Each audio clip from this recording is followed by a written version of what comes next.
What's going on, everybody? Welcome in to the Draft Weekly here at Cover One. My name is Daniel Harms. I'm a senior film analyst for RGR Football. I work with football guys, and you know me as the co-host to John, who is currently working on himself, getting everything ready for the NFL Draft. He's going to be covering in Detroit with some other guys from Cover One. Today was a very special show. I've got my buddy. You know him. You love him. He is one of the best people, not even just in the space, but one of the best people I've ever met in my life. Damien Parson works over at the Draft Network. Man, how you doing? I'm good, brother. I'm good. It feels like it's been a minute since we've been on the same airwave, so this has been long overdue. Absolutely. You know, we got time in the Senior Bowl at Mobile and then at the Combine where we talk, but we have not done like actual content for almost a year now. It's been crazy to say that. So it's definitely a much needed refresher. And I was getting ready for the show. Like I have to put my host hat back on. I'm used to being the co-host. You know, John's driving it. I've been like the help around here in other guest spots. So it's nice to get back on a podcast where I'm in the driver's seat to get to co-host. So it always is a little bit different. And today is going to be a lot of fun because I know earlier in the week you and your buddy over there with the I'm just going to blank on everything that is happening right now. But Keith and you do the draft show for the Locked On NFL Draft. You guys did some underrated players for a show over there.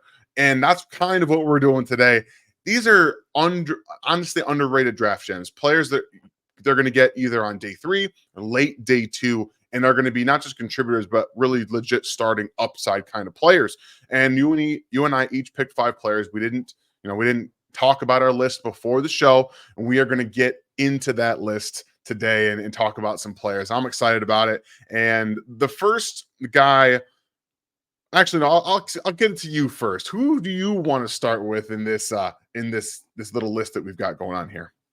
I'm gonna start with Memphis running back Blake Watson. It seems like Memphis has a type at running back. They do. 5'9", about 200 pounds. You know, the Tony Pollards, the Antonio Gibson. I think Antonio Gibson probably the biggest out of the bunch. Kenneth Gainwell. Yeah. They've had numerous of kind of copy and paste running backs that are just like stout, receiving plus rushers.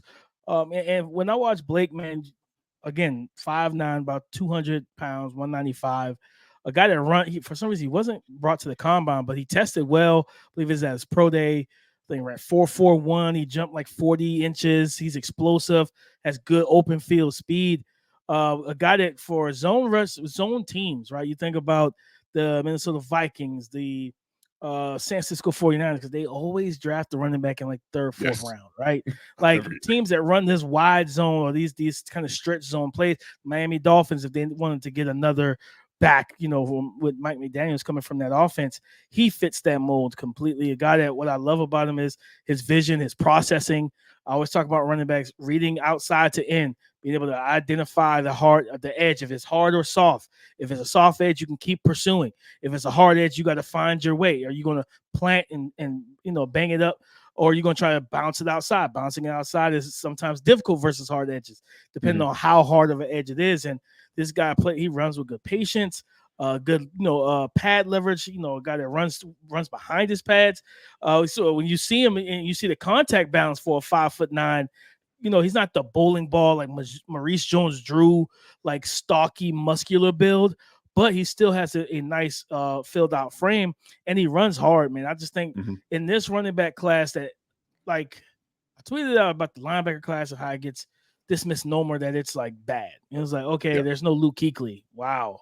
You know what I mean? Like, it's not many Sorry, Luke guys. and Patrick Willis's in the world. But this running back class gets dinged. The year after we just saw Bijan and Gibbs, it's like, well, there's no Bijan and Gibbs. But I'm like, all right, go to the year. Was it the year before where we had Breece Hall and Kenneth Walker the third being 2 second-round picks and productive rookies? Like, yes, that's what I view in this class at the top, especially at the top. This is a good group of running backs. Like, yeah, you're gonna have some guys that fits roles and some guys that can actually be plus level starters. At the end of the day, this is a good group of running backs, man. So I feel like he is a forgotten and underrated player in this group. Absolutely. He was testing out the gym, like 41-inch vertical, 11.3 broad jump for a 5'9" Crazy. player. Sign me up. He's just a bouncy, slippery guy. Like those Yes. jitterbug type guys who he plays like a jitterbug, but he's got good patience and vision behind the line of scrimmage. Like that's what you want, because as soon as he hits that hole, it's over. His running 20 was 2.47, which was less than a second faster. Crazy. It was under a second from the time he went from his 10-yard split to his 20-yard. That's nuts. So he had a 1.55 10-yard split, which is good. And then in less than a second later, he was already at 20. So that second level burst is nuts. It's outside, it's insane. And then you finish it with 4.4 speed. So I love that call. I'm going to stick with the running backs because ever since the Senior Bowl, it feels like everyone's getting their eyes on the rest of the running back group and going to the top and just talking about them.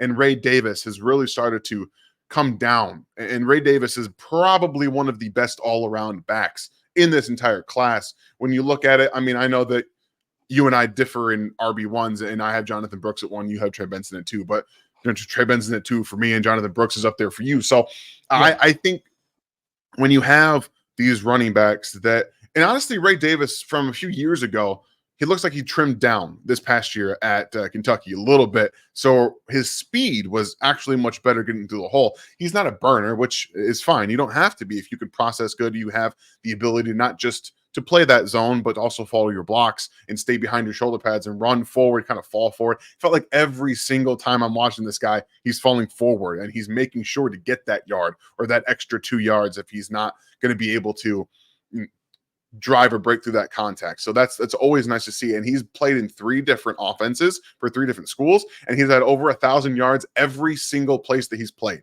He's done nothing but produce than what he's asked to do. I like his footwork, and he also has that agility where he doesn't always go down on the first guy. He either makes a miss or he breaks that first tackle, and then he's into space. So what I like most about him is the all-around game, because I don't think you have a true weakness for this guy, especially after you trim down a little bit and he was able to show that he can pass protection. He runs pretty physical. I won't say he's, a Trey Benson. He's not going to just bowl guys over all the time, but he'll lower his shoulders. He'll get a first down. He's not terrible in terms of that third down yardage, those short yardage. He can get you a first down. And then, like I said, there's a couple plays where he's showing his pass catching ability and then making guys miss in space. You're just like, yo, okay, I'm liking this. And coming up to the SEC this last year at Kentucky, I got a lot of nice words to say about this guy, and I think that he's done nothing but get better and better as his year has gone, as his college career has gone along. I like that call out because I'm a big fan of Ray Davis, and I'm gonna tell you the comp that I have for him. It's Mark Ingram. You know what I mean? When I love that. And I'm gonna tell you, they're very similar in builds as well. Ray Davis came to the combine, measured in at 5'8". He weighed 211, 30 and a quarter on the arm, 8.78 on the hand. Then you look at Mark Ingram. When he came to the combine, he was 5'9", so an inch taller, only 4 pounds heavier at 215. He was 30 and 3/4 on the arm, 9.5 inch on the hand. And remember, this was a guy that went back into round one, and he ran a 4.66. Ray Davis ran a 4.52. Yeah. So you know what I mean? So Ray Davis was obviously the long speed is there for him, but their games are so similar. The bowling ball type of builds, guys that ping pong off of the tackles and defenders, but also one of the most underrated parts of their games is they were more than functional. They were good receivers out of the backfield. Yes. Guys that you could throw the ball to. They tracked it well. They caught it, with soft hands. And then when you got guys that run hard and with that forward lean behind their pads like that, then it's when you throw the ball to them in space, then those cornerbacks one-on-one have to make tackles. And it's a different ball game trying to deal with that compared to a receiver, where it's like, you know what? We're on the same playing field for the most part. Now you got a bowling ball running back that looks at you as food, and he's going to run full steam ahead, lower the shoulders, and try to run through your face mask, man. I remember when I watched him, I graded him as a late third. I said, listen, this is a plus level starter to me, a guy that can run gap, he can run zone, but he can protect the passer, and then that ability to just catch the football and how natural he was doing it. And then when he went to put that 4.52 down at the combine, I said, man, Yeah. let's go. Sign me up. That Mark Ingram comp, he can't beat the allegations. That's the comp I'm sticking with. I love that call. It's a great it's a great visual too, because we all remember Mark Ingram when he came out, and we were like, Yep. okay, all right, I like that. So I think that makes a lot of sense. I'm gonna go over here and pivot to the defensive side because I'm tired. I'm tired of not hearing this guy's name. Dwayne Carter is one of my favorite defensive tackles players in this entire draft. I understand he's 24. I was actually talking with our buddy Taylor Kyles earlier today about the fact that he's a consensus day 3 guy.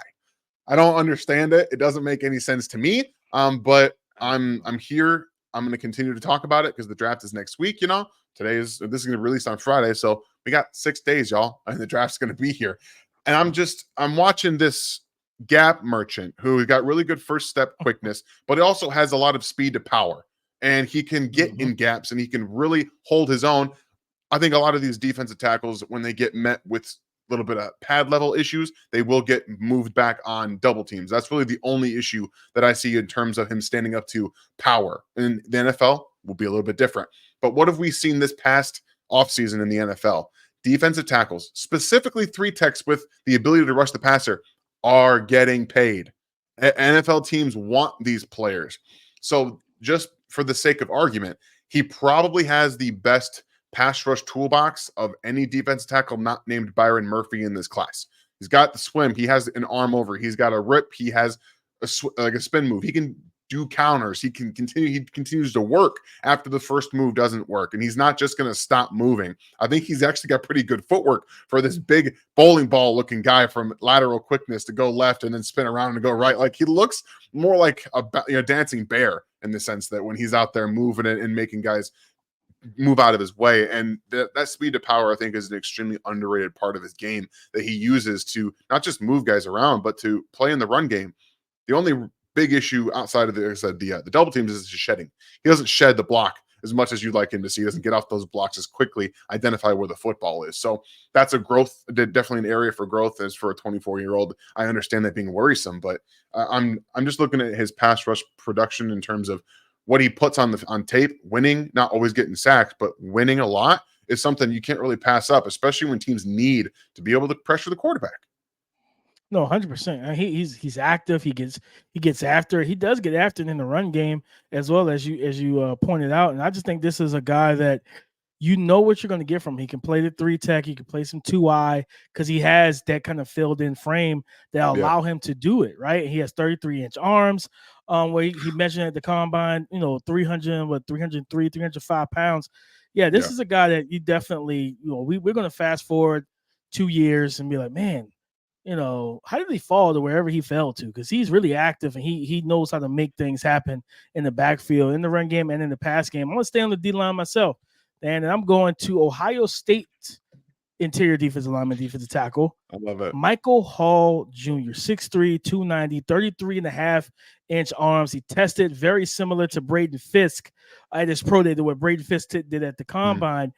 So it shows that athleticism, and that stuff pops up on tape immediately. And it's crazy to me to see the variety of moves, the body control, the flexibility from, detaching this upper and lower half to kind of corkscrew and fight through blocks in the run game. But that length in the arms shows up when he's able to stack, peak, shed guys in the run game. But also he has a robust a move set in terms of rushing the passer, spin moves, Euro steps, long arm over, bull rush, speed to power. He can work both sides of the shoulders. Like, he just knows how to get back there. He's so quick, explosive, and agile that for especially aggressive interior offense or aggressive offensive lineman period, there's a rep. And I think you might have, I think we talked about this rep through text, him versus Joe Alt, where he long armed Joe Alt because Joe Alt's so top heavy and leans a lot over his skis, where he plays to that. Like, okay, you want to shoot 2 hands? Cool with me. I'm gonna go ahead and swim right over you, get past you, and now I'm right behind you, right? So he knows how to get this stuff done. I gave him a second round grade. Ideally, a 3 tech in a 4-3 even front scheme. Somebody's gonna get a dog with this young man. I remember being at the Senior Bowl. The only guy I remember blocking him well enough was JPJ. And even then, I think he was able to get JPJ back. You know what I mean? You know, and they battled, man. But like he in one-on-ones, he was such a headache for those interior offensive linemen down in Yeah. Mobile. Because when you don't have a bumper and it's just you and him, good luck, man. Because his quickness, his fluidity, his flexibility, it makes it so difficult to prepare for the different moves that he's going to throw your way. It's frustrating watching Ohio State too, because he wasn't even their starter, and you're just like, man. And the only one of the real big issues I had is his pass rush plan, but he's not out there enough to really execute a plan to get it out there. So you see him throwing out stuff and it's not working. He's like, okay, I'm gonna put this in the bank for next time, but when is next time? When is that gonna be? Right, when is that next moment? Yeah.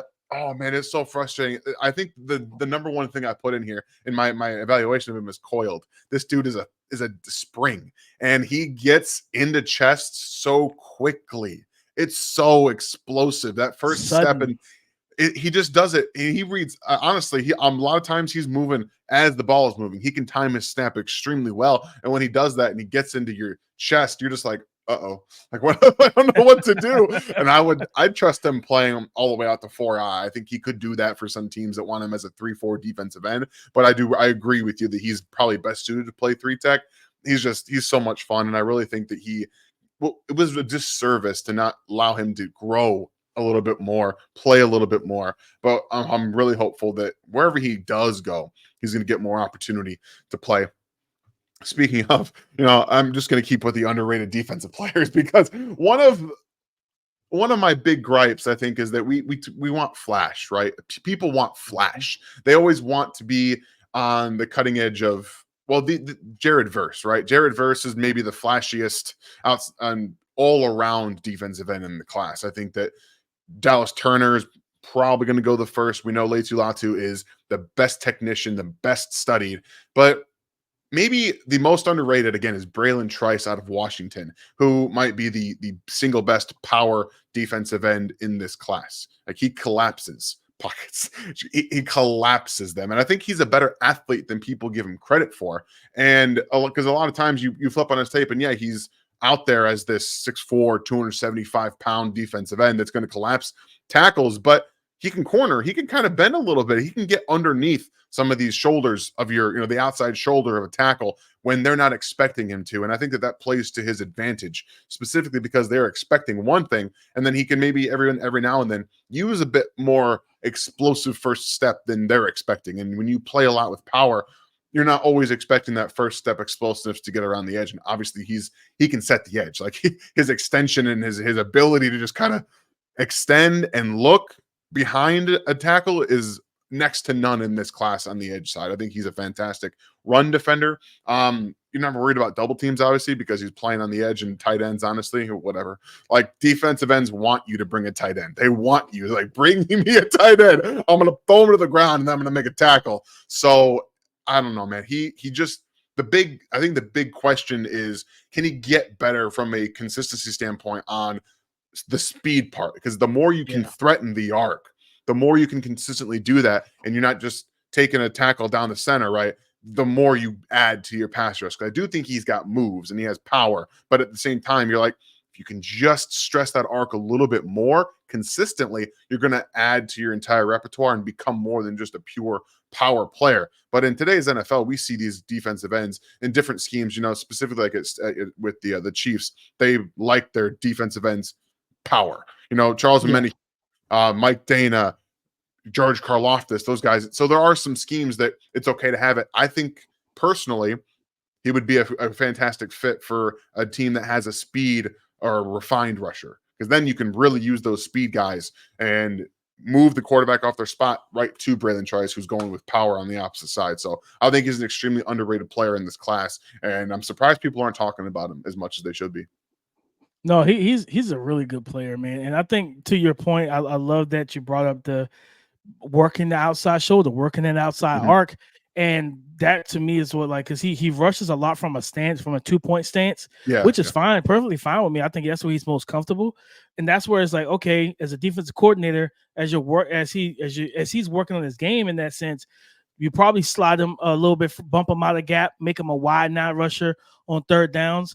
And people hear me on the Locked On for Draft podcast always talk about it. I love wide 9 alignments because, for one, it detaches that tackle away from the offensive line. Yeah. You want to put that guy on an island where now your rusher. It's the same thing about putting a receiver in the slot. You got a two-way go. And I want to give my edge rusher a two-way go to where now you attack that outside shoulder, and that tackle is trying to set and meet you at the apex for that, gives you that inside counter. And that's where, whether it's a quick spin, it's a double hand swipe, right? It's a club rip combination, whatever it is.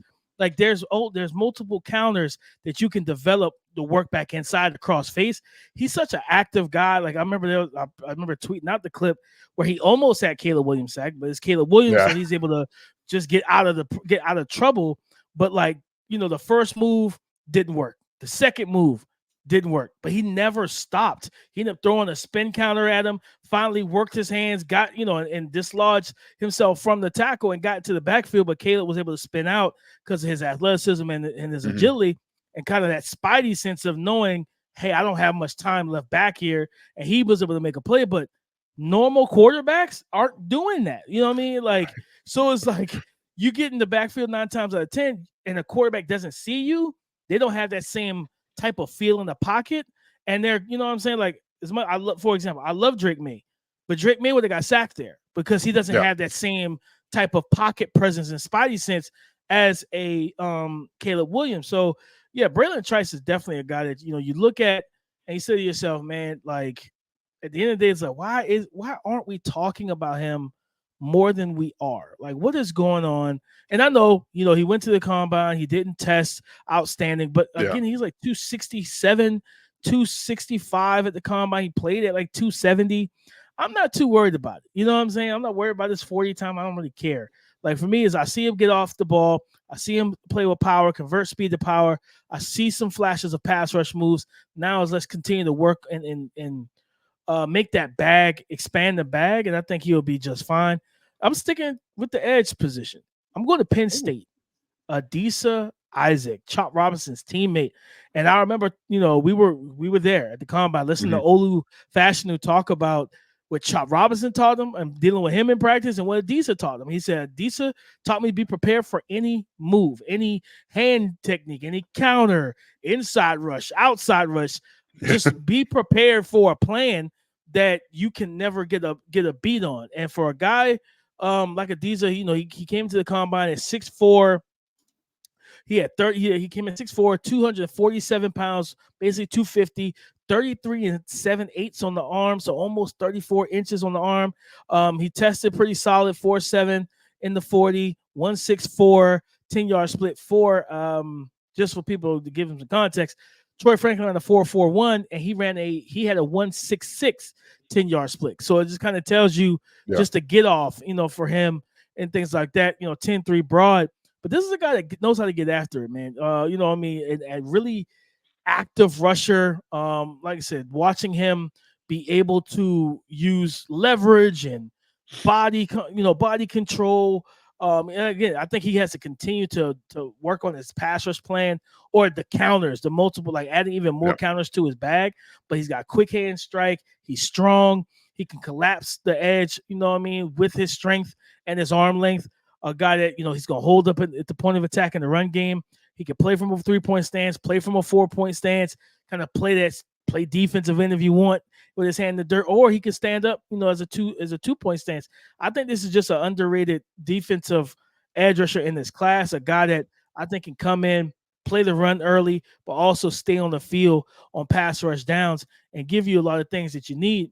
Because at the end of the day, guys who are built like him with his power, with his arm length, good quickness too, for a 200-pound guy and everything. I just think he's a good player. Chop is a different beast. Chop run, that first step quickness is different, that bend and everything. But the difference is they're both, his arm length is different from Chop's. I think Chop had sub 32s. You know what I mean? Where you can see that coming into play where he doesn't close the deal on some of his sacks. I think Adisa actually could be better in that regard as more of a closer.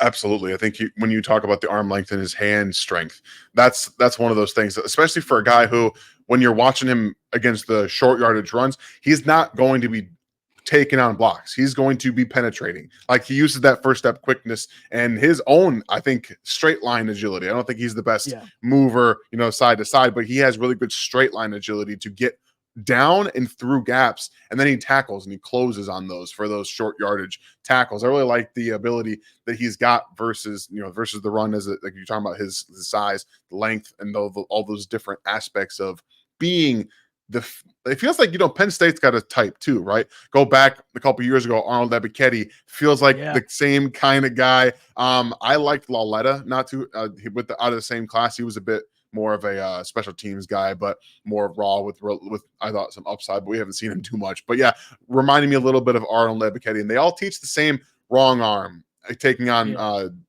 those polars, which always frustrates me watching. I'll be honest. I used to think they were just doing it wrong, but they're taught to do that at Penn State, and you see it, it just looks wrong. I'm just like, I don't like it, but I understand. I understand the process behind it now. So yes, he's definitely a guy that is not getting it enough. Specifically, I think because of Chop Robinson, and you're 100% right that length, the power, and the ability to not just go through guys, but to add a little bit more up the arc. And I think he's going to be a nice base defensive end in the NFL. Get him rushing like you were talking about from those wide 9 angles too. Give him a little bit more straight line athleticism and let him choose to stress that way and then hit the counter. And once you get those counters, he's going to be able to close. And I'm telling you guys, those big, powerful hands, you don't need much to bring down the quarterback when he's moving the opposite way. Just grab him by the shoulder and he's gonna fall down most times.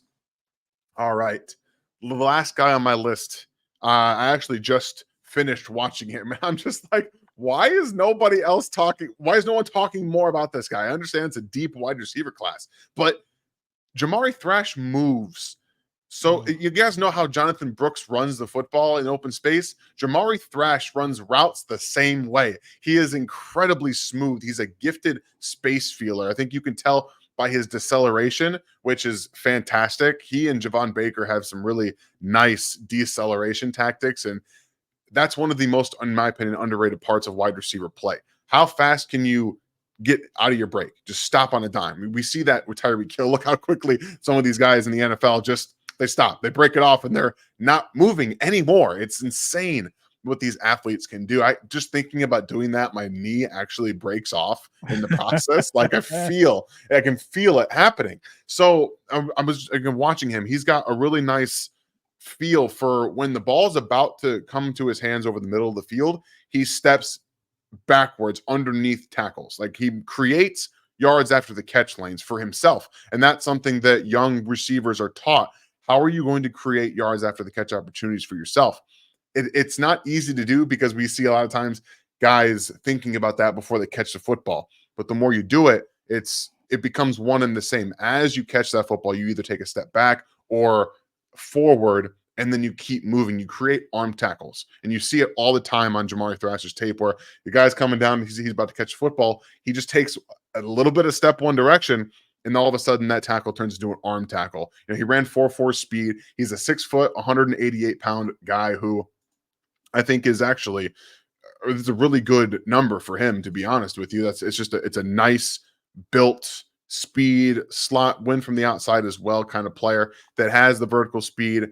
Hand usage probably could be better against press coverage. And that's one of the things that I think he's going to have to work on, is use those hands, slap them away. You got to get a little bit stronger in chopping down and moving out of the way and getting upfield. So his burst isn't what I wanted it to be. I'll be honest with you. When you can beat someone and then get back up to speed, I thought that he allowed corners to keep up with him a little bit more than I would like. But at the end of the day, I think he's going to probably be more of a slot guy, but that can win underneath in the intermediate parts and then generate yards after the catch. He's got good hands and he runs extremely good routes. I just really love the film that he put out this past year at Louisville. It was one of, I think, my favorite from a route running perspective. Yeah, he sets guys up so well. And even at the Senior Bowl, man, once he got going, he had some great, like, his body control, like back shoulder catches, adjusting to passes that are either underthrown or a little bit behind him is really good. He battles at the catch point. I really like Jamari Thrash. And again, this is a deep wide receiver class, right? I've been saying it for months. Guys, you might get yourself a starter in round 5. I'm just going to be honest with you. Like, that's just the type of talent that's in this class and the depth. And when I look at Jamari Thrash, the route running, I remember when we first talked about him coming into the Senior Bowl, we were doing our Senior Bowl series. I threw out Jacoby Myers as a comp for him. And like just the way he tempos his routes, the footwork. I can't remember. I think it was against Louisville, not Louis, against Florida State. I think it was where I think he ran a route. It might have been a double move. I can't remember what kind of route it was, but I remember he went viral on Twitter. Like he dropped the guy. Like I remember correctly, he just broke his ankles. And I was just like, Jesus Christ, you know what I mean? Like he's so good at separating. You know what? Like I remember writing down about him, just veteran savvy. Like he's just savvy, man. That like way. Intelligent in terms of knowing like how to angle his body with his routes, how to like throw you off. Because a lot of times playing DB, you always want to, when you're staying in phase, you always want to keep your hand on the receiver so you can feel when their body tenses up to like break and change directions and chop and break down on like in breakers, out breakers, or comeback routes. And he just knows how to get away from it. He's so smooth and just he's silky smooth, man. And I really love what he brings to the table. Again, like this is a really deep class. Is he going to be a second, third, or even fourth round pick? Probably not. Depends on when the run happens, right? There's going to be a run on receivers, and then that will allow him to move up the board as he should. Because in the normal, in a normal wide receiver class, he's like a third round pick, easily, for right? Sure.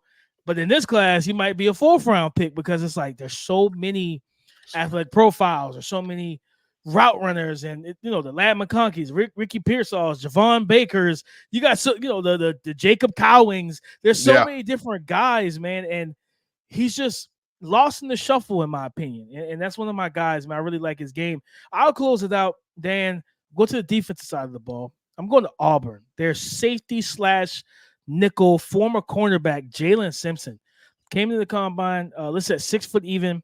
179, 180 pounds, 32 3/8 on the arm, tested extremely well, 4.45 to 40, a 1.51 10-yard split, 39.5-inch vert, 11.1 in the broad. This young man gives you explosiveness. He can run stride for stride with guys. Talking about walking down from safety from the roof, walking down to the line of scrimmage and playing in the nickel. There's reps. There was the Georgia game, maybe his best tape all season. He baited Carson Beck where he was playing kind of bracket coverage, baited him and robbed him in the middle of the field on, I think it was a deep curl or in cut. He thought, made the receiver think he was going upfield, made Carson Beck thought he was going upfield, broke, swivel his hips, broke back down and just took the ball from him. Also, they tried to throw a post in the high red zone to, the generational tight end that everybody likes to call Brock Bowers. He plays through his frame at the catch point. This kid is absolutely competitive. The main thing with him is because it's that cornerback background, the decision-making in the run game, the physicality. I think he's got that thin kind of wiry frame. I don't know how much muscle mass he can add without lessening his athleticism. So you're going to have to deal with that a little bit. Which you want to have to coach him up and just say, hey, I just need you to leverage the ball. All right, leverage the ball, get there and it's like setting the screen in basketball. Just get there. Just make contact. Don't allow these guys to run through you or run past you. Take better pursuit angles. But in coverage, man, I think this guy gonna be a plus level starter in coverage, whether at nickel, if he could play some free. And again, he'll play all over the defense, even slide back out to the corner if you need him. He's just a Swiss Army defensive back, and that's what you need at the safety position nowadays. The Kyle Hamiltons, the Chauncey Gardner-Johnsons, the Brian Branches of the world, the Kyle Duggars of the world. Those guys that can do multiple things and wear multiple hats and allow you to be as creative as possible. We've seen it with, even when Buffalo, Jordan Poyer and I forget the other safety they had, but I think he went to Miami now. But like both of those guys, like you would see guys move around. I don't know why I'm blanking on his name right now. I'm doing the same thing, man. There's too many college names in my head. It's legitimately like, I might look it up. But yeah, like, you just look at everything, like when it comes down to his game, and you say to yourself, you know what? I like what I'm gonna get from him. I appreciate his game. Yeah, the run stuff, you're gonna have to have a conversation with and for listening to him, it sounds like he wants to play physical, but I don't know if he has a frame to do it. Again, just get in the way, slow him down, let's gang tackle, let's rally to the ball defensively, but pass coverage wise, he could play against tight ends, he could play against slot receivers. He gives you a lot, man. And I really think he's probably going to be 4th round pick, like early day 3. Somebody's going to get a plus level starter, in my opinion. Yeah, I like his ability to attack the ball. When it's being caught by someone, he will fight through the hands. He's always looking for. He's got natural instincts, and that click and close ability is legit. Like he's Yes. those instinctual things, and it translates to the safety. And I get the decision making process. Sometimes as a corner, you're paying a little bit too much attention to the player, not always looking at the quarterback, which as a safety you have to be doing. You have to be able to react to what's going on there, find that football. Maybe tunnel vision at times can get you in trouble as a player, but overall I think that what he brings is just pure athletic ability. And at safety and slot, I think right now you were talking about Swiss Army knives.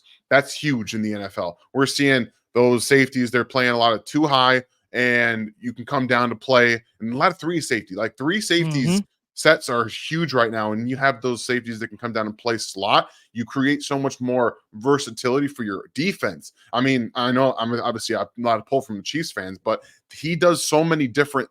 He gives you so many different looks because he has so many different corners and safeties on the field that he can rotate. He can drop guys down. He can go run back. It's so unique, and I think that really specifically what defenses want to do right now is say, fine, we're done with quarterbacks throwing the ball down the field. We are done. We're going to put a top on, and we're just going to keep changing the picture. You want to throw it down the field? You try and guess and see what happens here. But his versatility to come down and play in the slot on some of those quicker twitch players is going to be very, very useful. Don't want to see him against a tight end, though. I don't want to see that. His frame. He's going to play off. He's going to have to play off coverage against tight ends. You don't want him in press man because, like I said, he's 180 pounds soaking wet. Coverage, because he stick with those guys, yes, but those guys are going to be able to body him. It depends on, depends on what type of tight end it is, of course, but yeah, you want him against the Darren Wallers at 6'5", and maybe not. Maybe not. Not the George Kittles. Just kind of throw you off a little bit. Not my favorite idea. You're gonna use him as he's gonna be the bracket guy, the robber in those coverages. Absolutely, where he's rolling down on the top of the route to take it away and play physical at the catch point, and that's what he really excels at. But a really good coverage guy. I like his game, Dan, and I think again, somebody you think about what we saw with Mike McDonald over when he was with Baltimore, right? They would play Marcus Williams, they play Geno Stone at free and strong, and then they have Kyle Hamilton in the slot. I watched Kyle Hamilton play some lockdown coverage against Jamar Chase, guys. I'm telling you right now, that is the new prototype. I said it on the podcast, recently with Keith. Kyle Hamilton, Brian Branch, like that is the new prototype for safeties. There's no more. The days of Ed Reed are no longer here because there's nobody that can fill that role that Ed Reed had. That is the king of that role. Him and I don't know why I'm blanking on my man from Seattle. Oh man, is it Cam Chancellor or is it Javon Curse? No, Javon Curse was a receiver. My bad. What?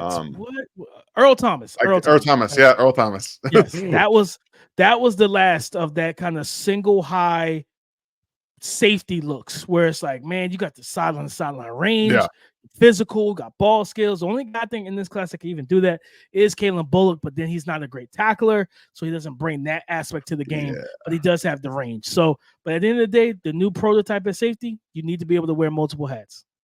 Absolutely. I love that call. And the safety from the Buffalo Bills was Micah Hyde. That's who the other guy was. Yes. Thank you. I was going to be myself. You can remember. I know I said it was my last, but I'll do a few just real quick outs, like my honorable mentions, because we had a couple of guys on list here, but Blake Fisher, the other Notre Dame tackle, for whatever reason, has been lost in the shuffle. That dude can play, and he's going to be a starter at right tackle for a long time in the league. Yes. Who's also got inside flexibility if you absolutely want to put him there. But he can play right tackle for sure. Also, Johnny Dixon, I'm going to die on this hill. I don't really care. I know people, he's got short arms. He gets a lot of penalties. You come play for me. I will deal with it because I love the tenacity, I love the aggression, I love the sticky coverage, the quick twitch, and he is an excellent blitzer. He is like Mike Sainristil, but with penalties. Mike Sainristil is a round 2 player, but because he doesn't commit penalties, everyone's talking about him in round 2, which is fine by me. I love Mike Sainristil, but Johnny Dixon can do a lot of the same stuff. He has the same exact mentality that Mike Sainristil has, but he's going to be on day 3. And I would love to have him play for whatever team I was coaching for. So those are a couple guys that I love that I think are going to be plus starters. I mean, maybe John Dixon doesn't get to a starter role. Maybe he's a third corner, eventually works into that nickel slot role where he can blitz and things like that. But those are just a couple honor mentions. Do you have any honorable mentions for you from your list, or you all knocked out? No. I will go to because the last guy I had was Texas right tackle Christian Jones. I like this young man, man. I think he's a developmental tackle. May not be a day 1 starter, I don't believe, because there's some technical things you got to work on with him. But I think he's got starter capability at the right tackle position. I mean, when you look at it, 6'5", 305 pounds, 34.5-inch arms, man. He ran a 504 in the 40. Yeah, he's a big dude, man, and he plays strong. He plays aggressive. The athletic limitations are always going to be there for him, but with his arm length, with his strength, with his power, he's not a sloppy build at 300. Like, he's lean, he's built well. Good body composition and everything. So you think about just like a guy that I think he's going to fit well for those like power run teams, because he's a mauling type in the run game. But also when similar to JC Latham, they may not be the most explosive athlete out the blocks, but when the main thing for them is that first kick step, get depth, right? Be able to cut off the apex point to where they can't just run right by you. Now you use your hand strength and turn it into a boxing match, turn it into a wrestling match where where they have to get close to you. And when you have almost 35-inch arms, you can punch from a distance, and you can kind of just similar to what what's the old movie, not Street Fighter, Mortal Kombat, where it's like, come here. Yeah, you can play. You can absolutely, was a scorpion. You can absolutely scorpion a defender when you have the arm length like that from a comfortable spot of your set point. Get to your landmark, shoot your hands, latch, grip, and be able to control a rep. I think he gives you some of that. Again, you got to work on some of the footwork stuff with him and everything, but being able to protect inside and out, with some coaching, I think you have yourself a good start in the right tackle, man. Yeah, he feels like DeJuan Jones light, right, from last year. I always thought that he's just got some technical aspects that DeJuan Jones already had at Ohio State. And I was watching him like, DeJuan Jones is just like, if I get my feet here, if I get my arms on you, my feet will get there eventually, right? My feet will get there eventually. So that makes a lot of sense when you think about Christian Jones and his aggressive nature and with his hands. So, oh man, this was a fantastic show. Thank you so much for joining me. And obviously let everyone know where they can find you, what you're working on next. And obviously with the draft being next week, your availability for all that kind of stuff. No, for sure. 5 days a week, audio podcast or YouTube, audio podcast, for Locked On NFL Draft podcast. Definitely go hit the automatic download, subscribe, leave a 5-star comment and review. Show me and Keith some love, man. We love what we do and love to bring good content to all the listeners and to the airwaves. And of course, the Draft Network, all the scouting reports over there will be a fly out Wednesday. So I fly Wednesday to go to Detroit, so I will be in town for the draft as well and everything. So, man, yeah, looking forward to putting a bow on the 2024 NFL draft. This has been such a grueling cycle, probably one of the more grueling ones, I think, to date since I've been with the Draft Network, man. So just definitely tap in. And, of course, follow me on Twitter /X at DP_NFL. You heard the man. You should be doing that. If you aren't, he's one of the best out there. You guys can follow me on Twitter at InHarmsWay19. I'll be covering the draft as well live from rgrfootball.com. I'm going to go over to Football Guys as well. And obviously, make sure to tune in for the Cover One draft show. They're going to be covering it live down there as well. This has been Draft Weekly here on Cover One. We'll see you guys next time.